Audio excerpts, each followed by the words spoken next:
Om Sang Saraswati Namaha. Namaste. Namaste, everybody. We were talking about yoga and yoga philosophy and Ashtanga yoga and the steps of yoga which bring us to unity, which is samadhi. And samadhi means the perfection of union. So we started yam, then we had niyam, we had take control, make your plan, define the goal, niyam, make your discipline, make a budget, get it all together, and then asana. Sit down, pranayama, put your breath in harmony, pratyahara, bring your senses to point of focus, dharana, dhyana, samadhi. And that's where we are right tonight. So we're in the union of samadhi, and there are three types of samadhi. There's a bhav samadhi, and bhav samadhi actually says, I have this attitude of communion. So it's an attitude of awareness, and there are three things: a subject, an object, and a relationship. And in savikalpa samadhi, the relationship is so intense, there's no word for it, so there are only two things. There's a subject and an object. And then in nirvikalpa samadhi, it means without vikalpa, without any idea. There's no other idea. So nirvikalpa samadhi, there's nothing like it. And the bhav samadhi is an attitude of awareness or communion, and savikalpa samadhi is communion with an idea where there's separation, a subject and an object, and nirvikalpa samadhi is communion without any idea. And there are five aspects of samadhi: salokya, samipya, sarupa, sadrishya, and sayuj. And salokya means in the same paradigm of reality, in the same loka, in the same world together. We're all in the same plane. Geographically, we're located in immediate proximity. And samipya means the same activity, just as she is performing. She's blessing everybody in the same way. We're doing the same thing she's doing. So I'm also performing just as the deity is performing. If we chant the Chandi, she's constantly making japa of the Chandi. We're just reflecting her japa. We're all on the same wavelength, in the same activity. So those are two, salokya, samipya, are two aspects of bhav samadhi. Because you have this understanding, this feeling, this idea, this bhavana that you are in the salokya, in the same plane, in the same geographical location, and samipya in the same type of activity. Now, in sarupa, there are also two forms. Sarup means with form, and just as her form, so also is my form. So here I am looking in a mirror, and which one of us is the reality, and which is the reflection? So in savikalpa samadhi, there are two aspects of the samadhi called sarup with form and sadrish with perception. So I'm perceiving her form just as she is illuminating her form. And we're one in perception. Like the Guru Gita says, we're one in form and one in perception. Pindakava. And sadrishya means with perception. Oh, just as she is perceiving me, so also I am perceiving her. We have the same perception, and there are only the two of us in existence. And there is no other third one.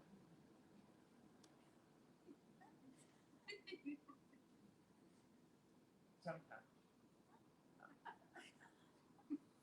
And sayuj is the only quality of nirvikalpa samadhi. Sayuj means with union or the perfection of union. There's only one of us. And when we complete our samadhi and we complete the yoga philosophy, and we move into the next philosophy, which is called Purva Mimamsa. And Purva Mimamsa actually means Tantra. And it's the synthesis of all the spiritual knowledge that we've acquired through all the experiences that we've been having, everything that we studied, our asana, our pranayama, our mudras, our kriyas, our vyakaran, our ucharan, our darshan shastra, jyotish, and padoti, and in Purva Mimamsa we weave everything, every bit of knowledge that you've got all throughout your life, you're going to use in puja.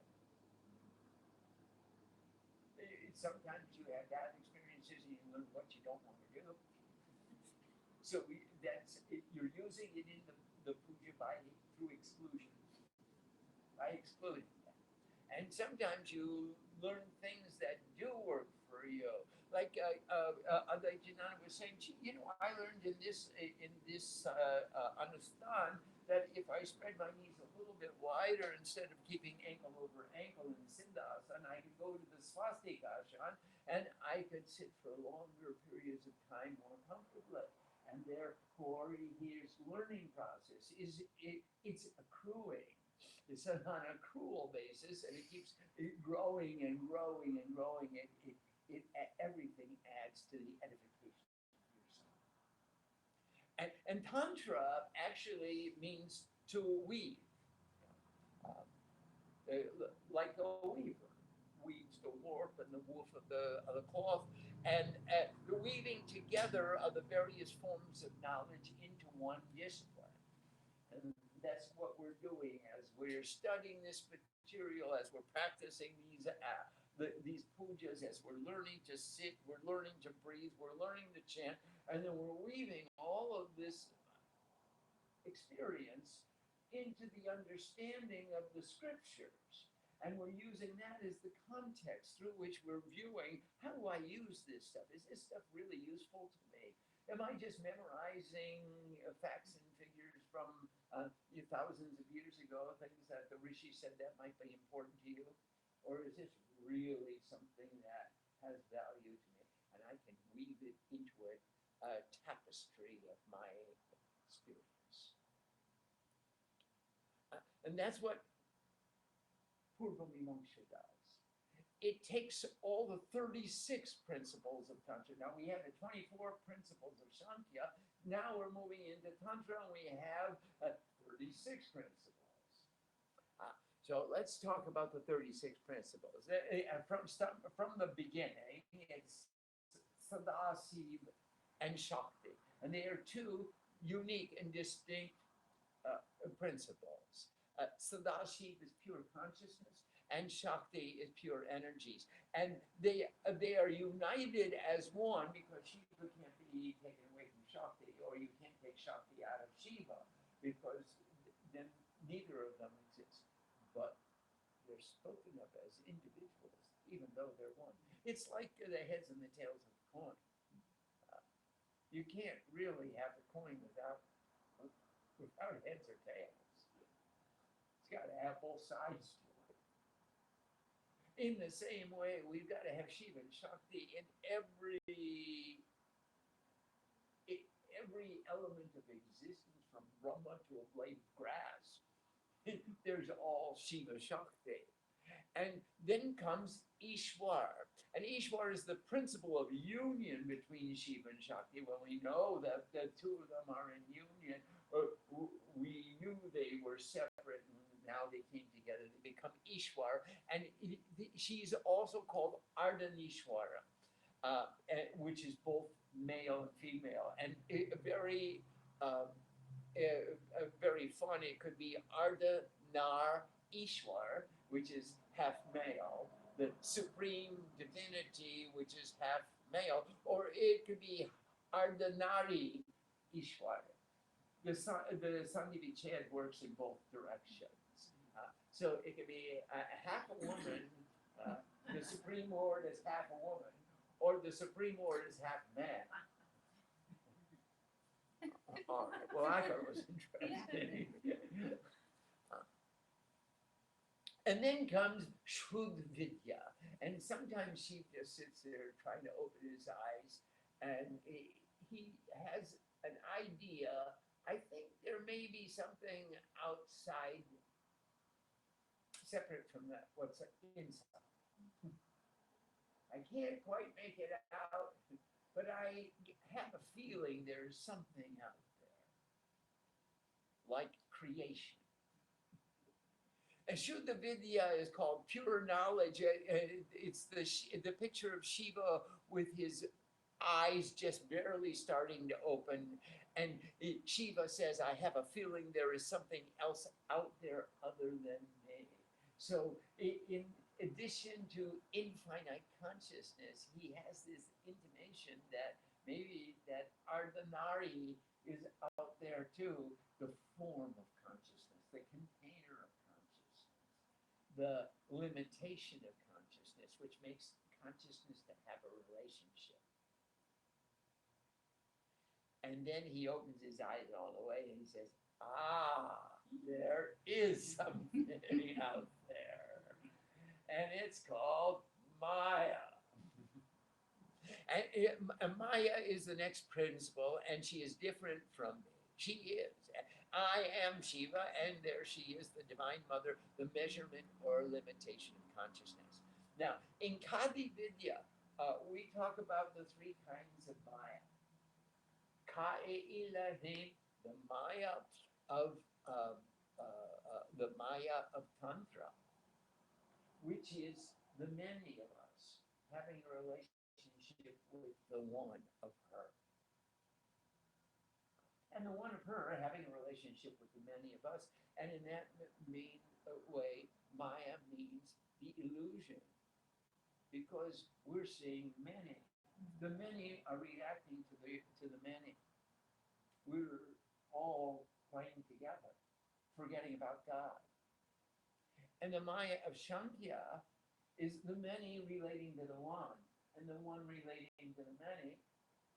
And then we say, well, here we are in duality, but do you know, I forgot to put my earplugs in. It's okay. It's a good order. They can hear. Let's go on. There's the Maya of Shankya, which says the divine is having a relationship with all the many. And the many are having a relationship with the many. And then there's the Maya of Vedanta, which says the one is having a relationship with the one. And the idea of the many is Maya. It just is, Maya is the measurement of the one. It's all Maya. There's only one Maya. It's all one.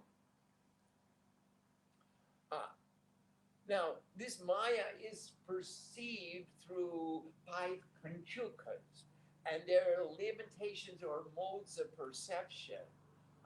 I know Kant was really big on modes of perception.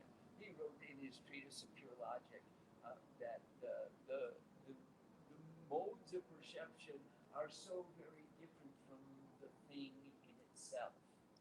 Because you don't see time or space.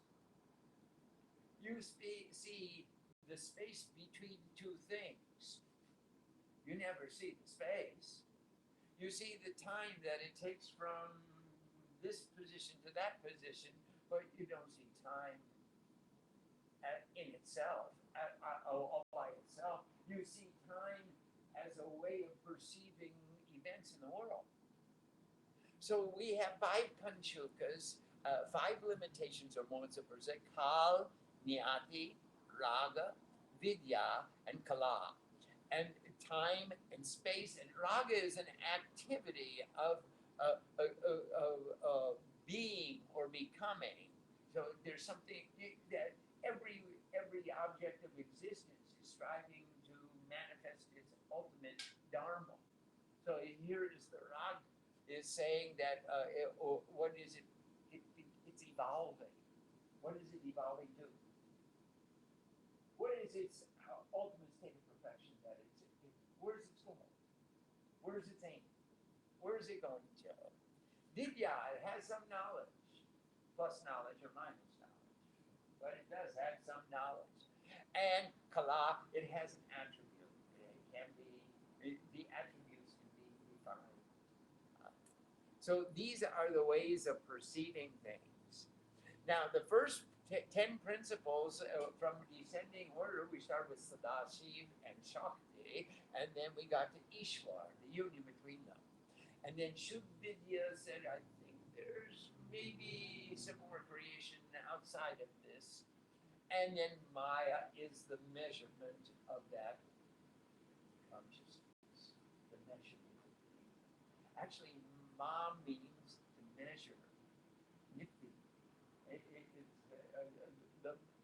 And that's why we call her the great limitation of consciousness, Mahamaya, because she gives it a border, she gives it a definition. Otherwise, it would just be infinite consciousness perceiving infinity infinitely. And it would just keep going on and on and on, unless you put a form there, a limitation, a boundary.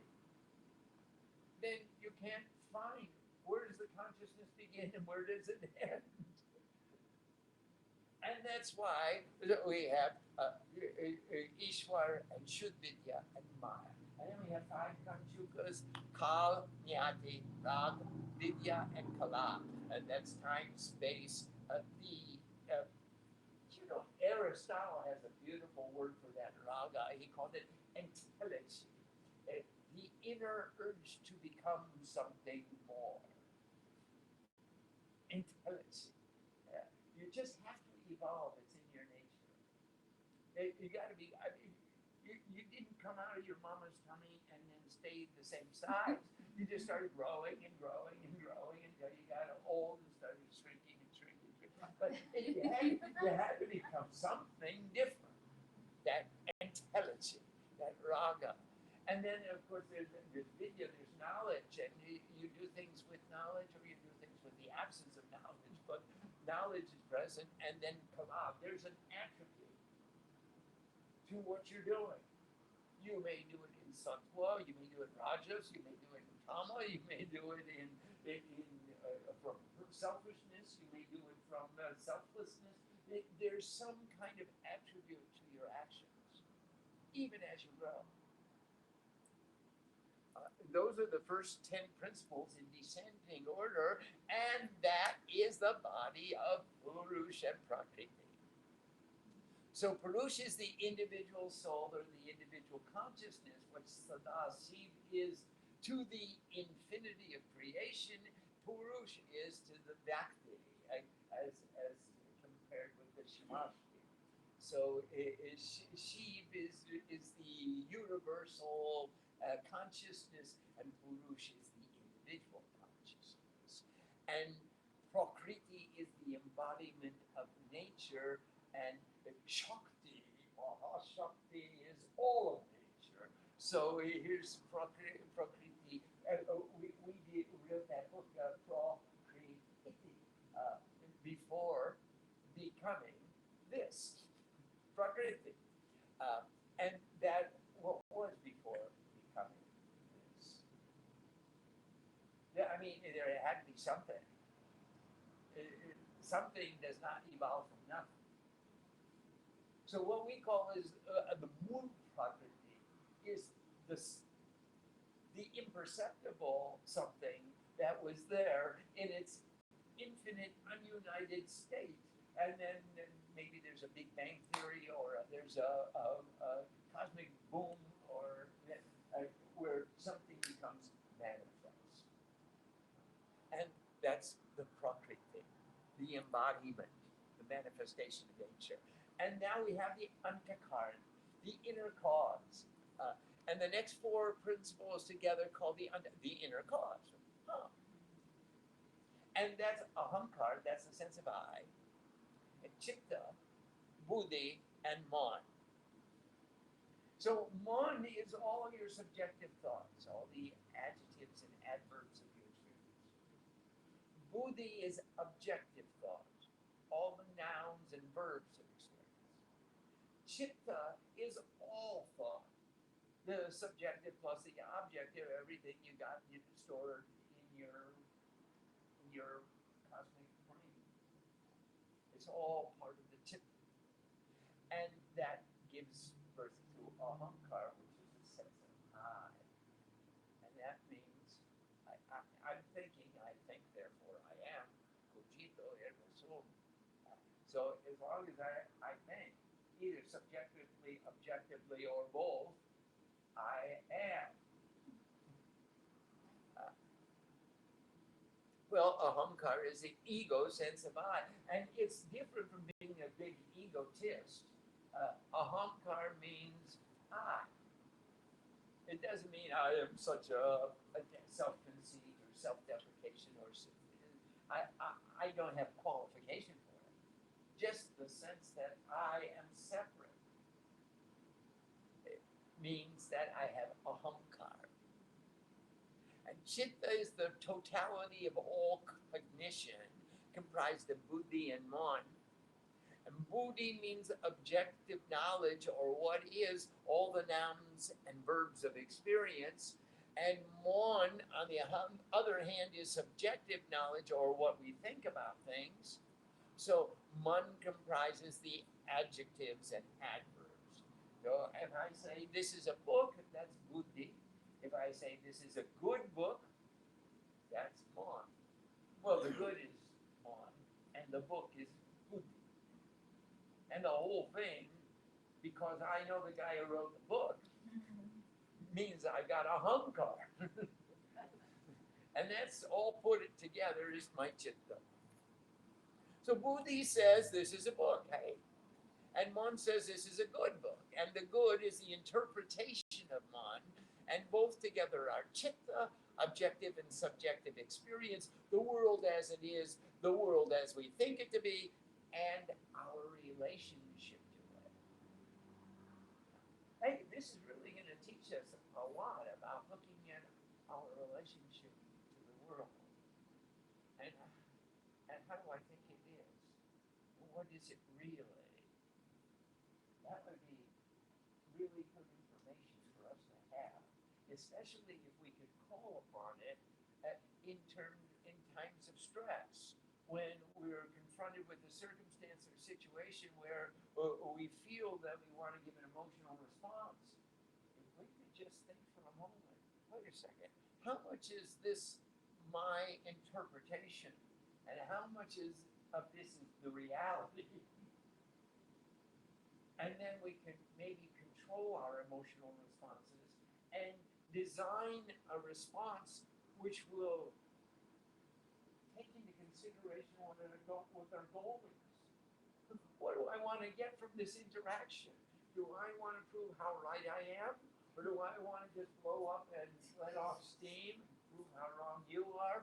Or do I want to see if we can evolve like we had in our study of Nyaya and logic?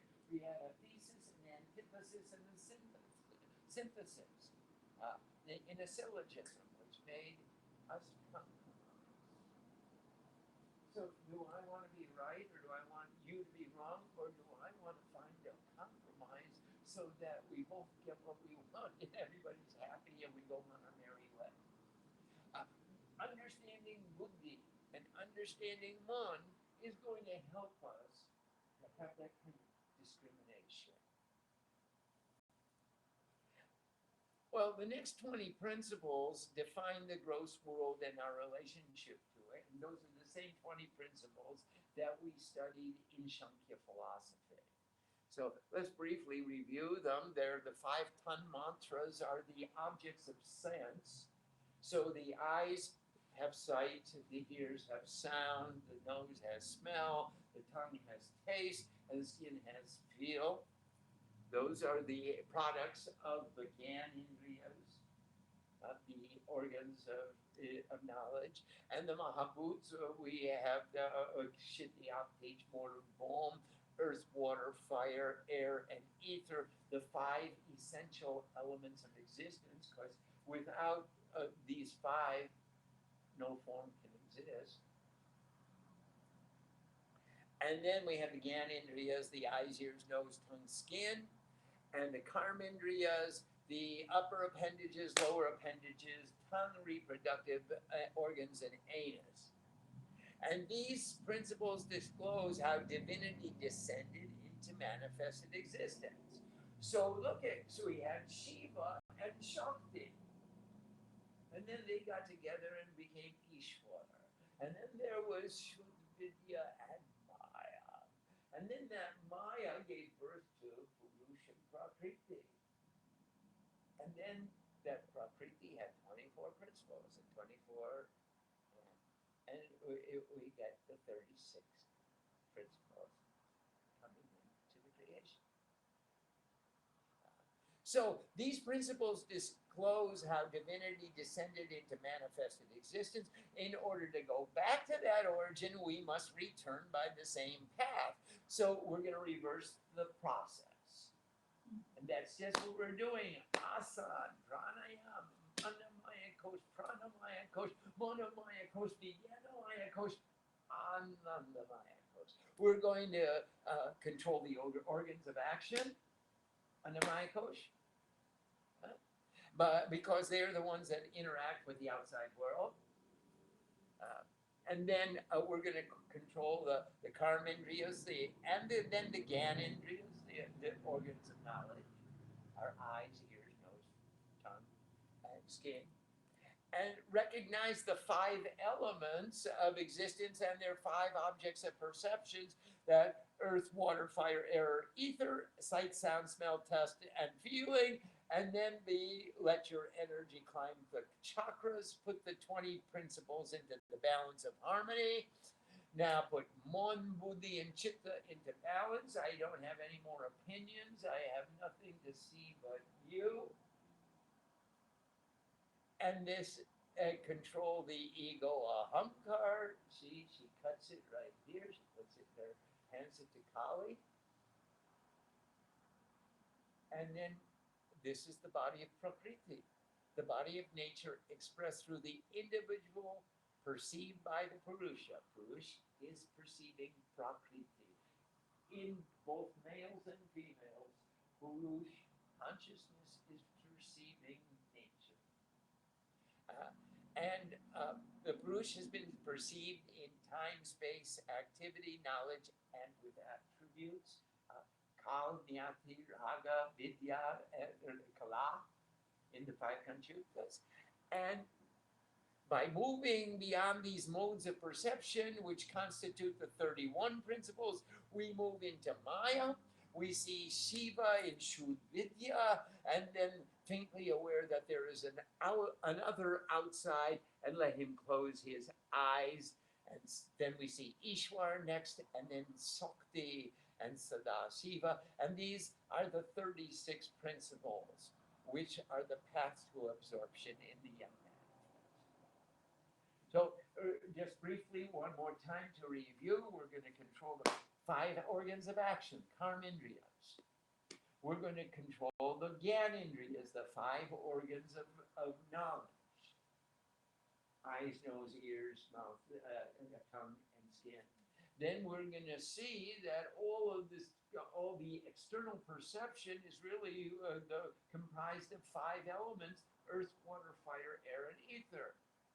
And what we're seeing inside is sight, sound, smell, touch, and taste. And those are the first 20. And now we take our opinions, our mon, and our buddhi, and all the thoughts of the chitta, and we dissolve it into the body of nature. You got Prakriti being perceived by Purusha, which is perceived through 5 kinds of limitations or modes of perception: Kal, Jnati, Raga, Vidya, and Kala. Time, space, becoming or movement, evolution, knowledge, and attribute. And then comes Maya, the embodiment of the divine mother. Maya, Shuddha, Ishwar, Sakti, and Sadashiva. These are the 36 principles. This is the way back. Step by step. It's another way back. 36 steps to go back. It's even more refined than the 24 principles of Samkhya. It's more refined than the 11 principles of Vaisheshika. It's more refined than the five Panchakosha, the Annamaya Kosha, and the Pranamaya Kosha, and the Manomaya Kosha, and the Jnanamaya Kosha, and the Anandamaya Kosha. Each time we get a new declination of how this evolution came forth, we get stepping stones to take the journey back. Let's stop here and see if there are any questions. Number 36 Tattva is to be human. Yes, 36 tattvas is to be human from the divine. How did we come from Shiva and Shakti into where we are right now? And if you stand on your head, you can go back the same way to Shiva and Shakti by taking the same journey in reverse. You know, when I pulled the car into the parking place, I pulled in forward and I left it there. When I go home, I'm going to back out. The same way I came in is the same way I'm going out in complete reverse. And that's what we're doing here. We're taking the ways that we came into this world from Shiva and Shakti all the way to Shrima and Swamiji. And now we're going from Shrima and Swamiji all the way back to Shiva and Shakti. Same path. I like that. Yeah, I do too. That's a pretty good path. Do we have any questions outside? Yeah. Let's start. We have a question from Siddharthananda in Washington. Namaste, Siddharthananda. Namaste. Can you explain what you mean by Prakriti being the manifestation of nature? Does that mean it is all of the things that can be seen and known? How does this relate to the gross and subtle body? Yes, Prakriti is all that can be seen and known and named. It's the embodiment of all that is manifest is included in Prakriti. And in Sadashiva or in Purush, we are including all the perceiving capacity, all the consciousness of which we are aware. Now, the way that relates to the gross body and the subtle body, in the gross body, obviously you have a prataksh, where your Gyanendriya has a meeting, a union with its object of perception. So you have 5 Gyanendriyas, the eyes, ears, nose, tongue, and skin. They have actually, well, I just felt that. There was a meeting there between the skin and the causer of the stimulus. There's a meeting between the sound that's coming into your ear. It's entering. It's actually going inside. There's a meeting of your eyeball and the text on the screen. This is a production. Is that meaning? Now, that's what we call the gross body. In the subtle body, you don't see it outside, but you see it inside. You hear it inside. You feel it inside, and that's called the pratyaya. The same meeting that we had outside, which was called prataksh, inside is called pratyaya. So that's how that body of Prakriti relates to the subtle body and to the gross body. Yes, please go on. Is that enough for you, Siddhartha? We have a question from Sadhana Shakti. Hi, Sadhana. Namaste. Namaste, Swamiji and Shrima. Would you please explain a little bit about the ether? Does it relate to the Anandamaya Kosh beyond or something else? No, it does relate to something else. In order to have movement, there has to be an empty space. Because if we have we're all sitting so close together, we can't move. So in order for us to move, we have to close the gap. And the ether is the gap between the forms. The ether allows us to have movement by making a space that's empty. And now we can fill that emptiness, we can fill that void or move into the void. So sadhana, that's how the ether works. It's not exactly of the quality of the Anandamaya Kosh. It could be. If all your consciousness is submerged in bliss, then even the ether will radiate bliss for you. I like that. That'll be a lot of fun. You come sing the Sundarkand with us on Saturday. We have a question from Shivani. Hi, Shivani, mommy. Namaste. I'm curious as to why principle number 4 is pure knowledge. It seems like the fourth principle is the beginning of separation, the beginning of a state of ignorance. Well, actually, it's the beginning of knowledge. It doesn't have to be the beginning of ignorance.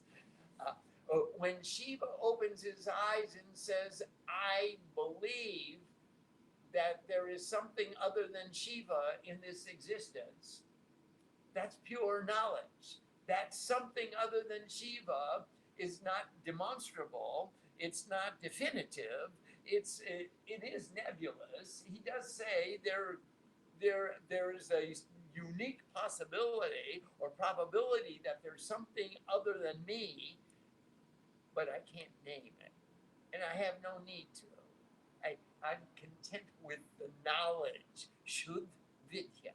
I'm content with the knowledge that there might be another existence other than me.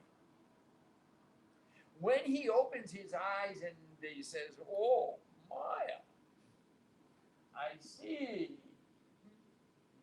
a multitude of other forms, that could be the beginning of ignorance. Are there, yes, please, Rani. In regards to Purva Mimamsa, we've everything that we've experienced in this life and probably other lives, are we all working towards the same final result eventually? Eventually, yes. We're all working towards uniting with Shiva and Shakti. Now, some of us think that we can unite with Shiva and Shakti more efficiently by becoming somebody important in the world. So we take a little bit of a detour. But we're all wanting for perfection. We're all wanting to become the best we could possibly become in our own ways. And those ways are necessary. For each of us. For each of us. Yes, yeah. And your way is necessary for you to experience so that you can say, yeah, well, that really wasn't the most perfect me. I could become the divine mother of the universe. And that would be another form that would be better than me. But I had to become so many different things en route to becoming a sadhu. It was just part of my DNA. It was part of my sanskara. My path led me, but I'm still trying to become the perfect representative of Shiva. Eventually. Are there other questions? In one of the slides, it Yes. says that divine energy descends. Yes. And you're also talking about the path of coming No. and going. Yeah, right. It So- descended from Shiva and Shakti to us, and now that's the descent. Divinity became manifest in a human form, and now the reverse process is for us to become divine and go back to Shiva. So in prayer and doing sadhana, different paths say that you're calling down the energy. And what yogis are doing are letting the energy rise from the gross up. Right. Is there a difference? Can you call down spiritual energy? Oh, sure. I'm invoking that spiritual energy. Please come to me. Iha Gacha, Iha Vishta, come here, stay here, be with me. I won't, please descend. I'm poor little unworthy me. Give me your kripa, give me your grace. Descend so that I can ascend and help you. Does it really descend? It's just the way your mon works. Hey, mon. If your opinion is that God is descending to lift me up, that's a wonderful analogy. Go ahead. And if your opinion is that I am struggling to rise up, go with it. In either event, you're getting the same result, that you're moving towards God.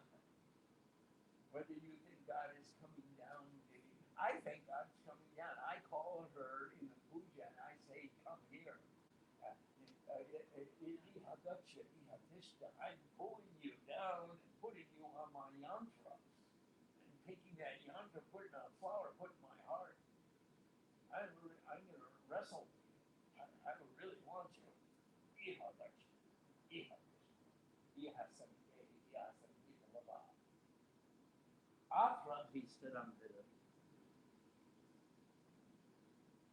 So I'm saying, Jabo Twang Bujo Ishami, Tabo Twang Shustira Baba.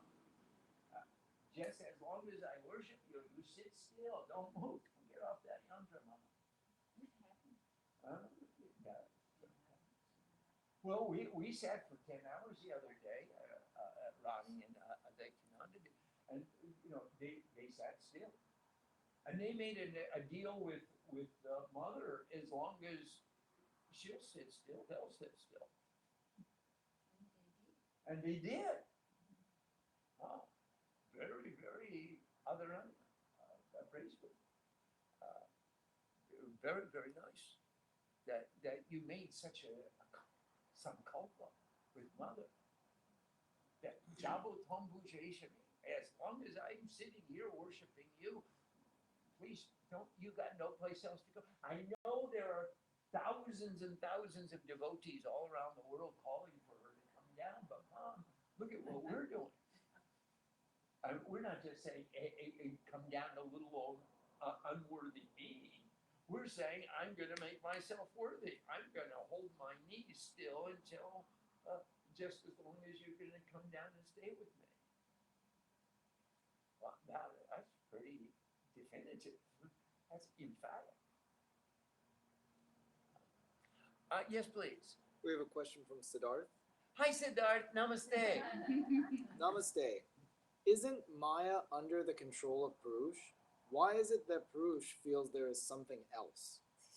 Do you know, Siddharth, in Vaishnava philosophy, Maya is under the control, she is the handmaiden of the Lord. And Radha leans on Krishna's shoulder. But in our philosophy, of course, we come from the Shiva Shakti tradition, and Shiva and Shakti are equals. And she is not under the control of the Lord. In fact, everybody knows how we go to Devi Mandir. There is no Lord in Devi Mandir. He's quite under the control of Shakti. So in our philosophy, the ultimate or the optimum is the verse that we always recite from Lolita Trishakti. Shiva and Shakti revolve around each other mutually and reciprocally. And it's mutual and reciprocal, and they are equals, and she is not under the control. And neither is he, in theory. It's a great theory. I wrote the book. But the reality is that there's a mutual and a reciprocal relationship between Shiva and Shakti, and we call it, in literature, we call it Agama and Nigama. And the Agama Shastras are when Shiva sits down with Shakti and says, all right, this is the way our philosophy works. And the Nigama is when Shakti says, okay, Shiva, this is the way it's going to go down. and it's mutual, and it's reciprocal, and they share, and sometimes Shakti is supreme, and sometimes Shiva is supreme. I don't know if anyone is sitting upstairs keeping score and writing down in a ledger or anything. They don't have to keep books accounts that way, but it's mutual and it's reciprocal, and that's agam and it's nigam. Chandi is a nigam. She says to Shiva, "You go to Shubha Nishubha, tell him, get out of here." And she became known as Shivduti, she who sends Shiva as her ambassador. She really laid down the law for Shiva and told him the way it is. So I can't really buy into the Vaishnava philosophy where Shakti is always the handmaiden of the Lord and she just so dependent and she's controlled. That's a pretty biased view of the world, of existence. I think it works a little differently, Siddharth. Yeah, please. We have a question from Shivani. Yes, Shivani, Mom. Another question on Shuddh Vidya. Yes. Does it relate to one of the samadhis? Yes, it does. Now, there's a bhavana there. There's an attitude there. You've got this Shuddh Vidya. I believe there's something out there. I believe there is duality. He's not confirmed it yet, but he believes there's duality. So it's a form of bhavana. It's a bhav samadhi.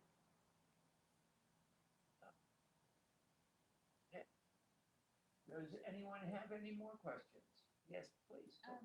You said that kala was time and No, kal kal is time, and kala is attribute. That's different than kala kala. No, that's kalaka study. Okay. Kalaka study. Those are moments of times. Kalaka study. Kalaka study rupena. It means in the most minute divisions of time. Kalaka study. Now this is kal, which is time, or kala, which is attributes. Om Sam Saraswati Namaha. I hope you all know how to go back to God now. Namaste. We'll go on a little farther tomorrow and see if we can't illuminate more of the understanding.